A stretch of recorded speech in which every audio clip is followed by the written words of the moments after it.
ఖమ్మం జిల్లాలో ఉద్రిక్త వాతావరణం నెలకొంది.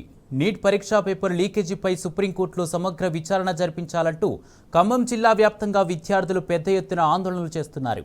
ఖమ్మం కొత్త బస్టాండ్ ఎదుట విద్యార్థి యువజన సంఘాలు రాస్తారోకో నిర్వహించారు.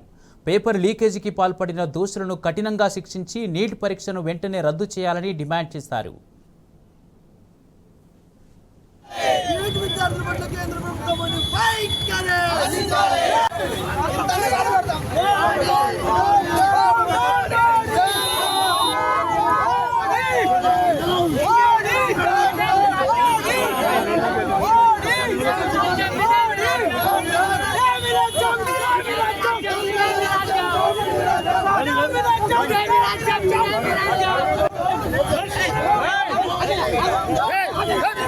Hey!